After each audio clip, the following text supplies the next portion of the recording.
Some years ago, we made a documentary about Donald Trump. It wasn't flattering. Trump screamed and shouted and threatened lawsuits, and it was never broadcast.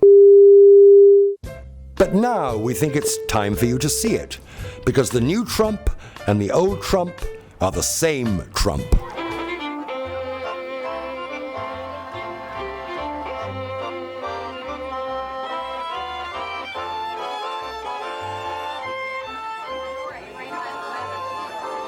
I never thought I'd be doing this, I have to tell you. So just everybody have a good time, enjoy yourselves, and for many years enjoy the Trump shuttle. It seems hard to believe, but that triumphant ride on the Trump shuttle was barely 3 years ago. It feels like so much longer. Nothing marked the end of the 1980s, the decade of greed, more than the downfall of Donald Trump. But who is this man who rose so high and fell so fast? Very good. Give it to that girl right over there. He presents himself marvelously, but the Donald Trump that I saw in real life was very different. Mr. Trump, please. I believe that Donald Trump would be a very unhappy man if no one paid any attention to him. He skirts the law in the sense that he goes right up to the edge and sometimes over it. He talks a good game, but he lacks character. I mean, it's the American dream gone berserk, really, is what it is. But it wasn't only Trump's sometime friends and longtime critics who told us about his flaws. Trump himself unknowingly predicted his own fate. I think one of the most important aspects of the book is I try and to find people that don't have it, because most people don't have it, and that's the sad part, and they want to have it, and they go out and they lose their money, they lose their families, they lose everything. And it's a sad situation. But you see it a lot with these hucksters that are on television selling deal books and selling, records, and they never made 10 cents in their lives, but now they become wealthy selling the records, although most of them, if you've read, have gone bankrupt over the last year. So I guess they didn't sell as many records as they thought. But, they sell, and these people put up their $500, and worse than that, then they go out and they borrow money against some leveraged house and this and that. Things that can't work, and I feel very sad for those people. Donald Trump hasn't had time to feel sorry for anyone in the last year. He's been too busy trying to save himself. It's so different now from his heyday, when he only had to want something to get it.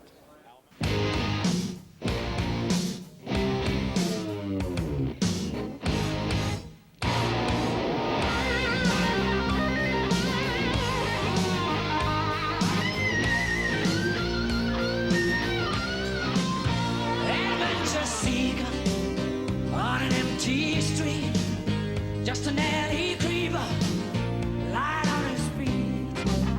It ain't much time asking. I heard him say, gotta find me a future, move out of my way. I want it all, I want it all, I want it all, and I want it now. I want it all, I want it all.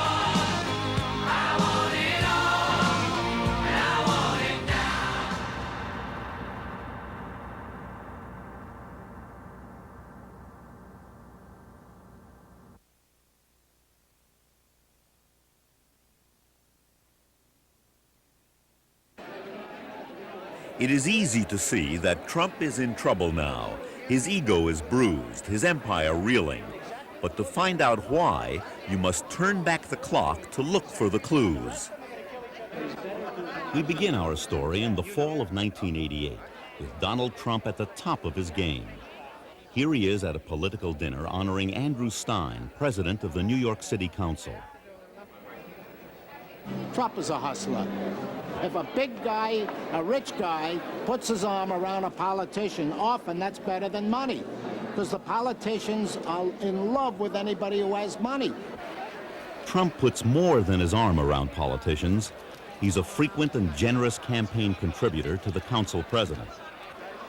He is explaining to Stein that the contributions of some of his New Jersey associates are in violation of the new campaign laws. He's going to take them back and fix the problem. Right down. One guy from New Jersey, Andrews got 5,000. Andrews got 4. If you don't mind, I'll take a pass and get him corrected. You don't mind, do you? He doesn't miss a beat doing it, nor does he miss a camera turned in his direction. Boy, there's a lot of coverage tonight. He was the best-known businessman in America. Compared to Lee Iacocca, he was Schwarzenegger. He was Stallone. Maybe he was even Elvis. Look, I'm making him a star. Look at this. He gets more headlines for what he doesn't do than what he does, because he's news just by showing up. Here he is at a charity event. It's at the Plaza Hotel, then his newest toy. His wife, Ivana, had just had some very appealing cosmetic surgery. Don Johnson and Melanie Griffith were along for the ride. Not surprisingly, the press forgot all about the charity. It was a time when celebrities dominated the news. And thanks to their press agents, the rich were celebrities in the 1980s. Trump in particular. No matter what he said or did, no one asked the hard questions. In merchandising the apartments in Trump Tower, he would plant articles in the newspaper suggesting that the Prince of Wales was going to take an apartment, Sophia Loren was going to take an apartment, and wouldn't it be wonderful to see Sophia sitting in her bathtub overlooking Central Park, and all kinds of wonderful stories.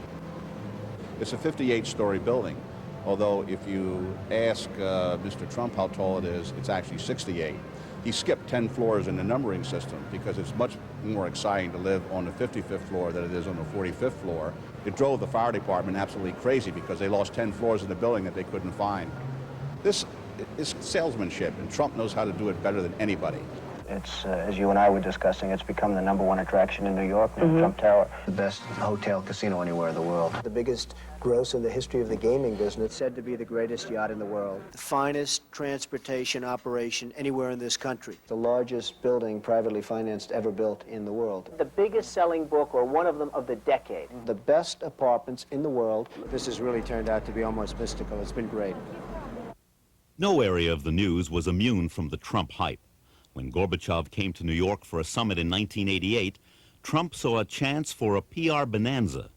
The week before he arrived, all the television stations in New York said that Gorbachev was planning a visit to Trump Tower. Some of them even printed in the paper that this was going to happen. At no time was Trump Tower even tentatively scheduled as a place for Gorbachev to visit. It's almost a textbook example of a publicity stunt, which worked, and which has worked on many other occasions for him.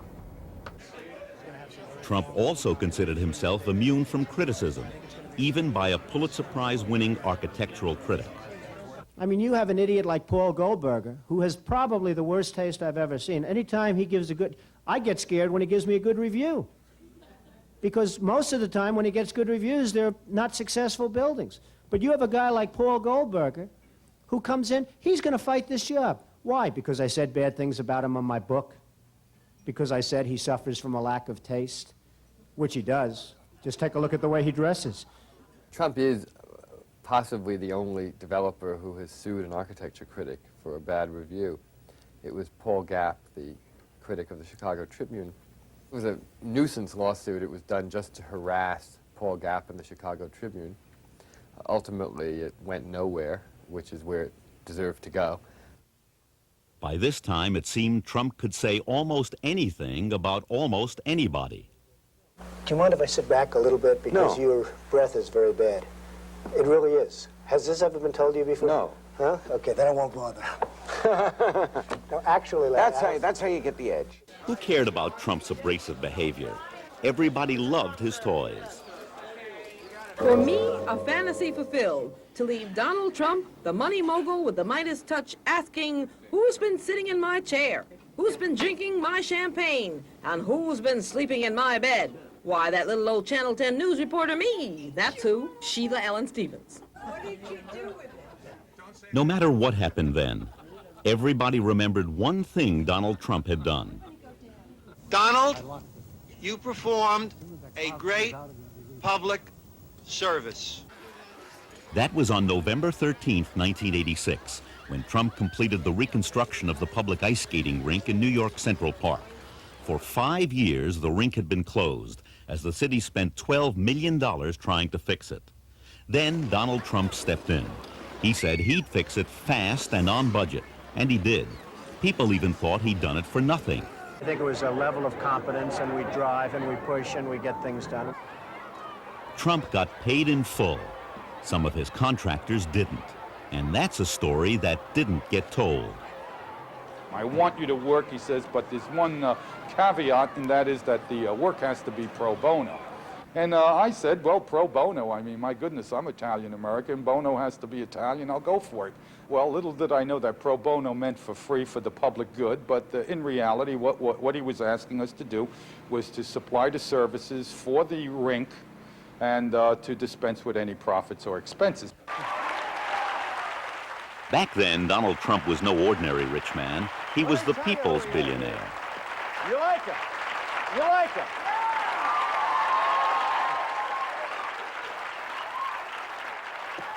I'm telling you. Why didn't your daughter bring him home? Across the street from the skating rink was the St. Moritz Hotel. Trump bought it a year earlier. He called it a brilliant deal. No one bothered to look below the surface. He said he paid $31 million. The real price was $70 million. In 1988, he sold the hotel to Alan Bond, the Australian Donald Trump. Bond paid a whopping $180 million. That, said Trump, gave him a $100 million profit.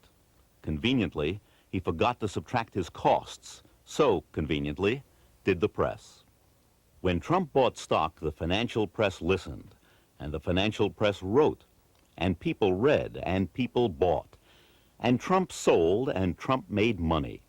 Then came the crash of 1987, and Trump boasted, "I got out whole, I didn't lose a dime." And the financial press wrote. But like everyone else, Trump lost. Resorts, Alexander's, MCA, he owned them all, and there were others. Even when Trump flaunted his marital infidelity, editors covered his tracks for him. A professional photographer took these pictures of Trump, his wife Ivana, and his close and personal friend Marla Maples in Aspen over Christmas 1989. He tried to sell them, but for 6 weeks he couldn't find a buyer. During the 80s, the cult of the rich and of great wealth and of great ostentatiousness was very much in. He met a need for the press. The press needed a poster boy for the 80s, an emblem, a shorthand way of telling people what was happening in the culture.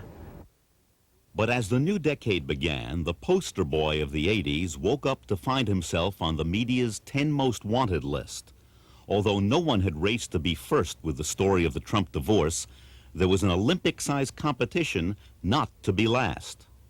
The devastating thing about the Marla flap is that it opened Trump to ridicule for the first time, and that is very deflating. And it's not only deflating, but it turns the publicity machine around.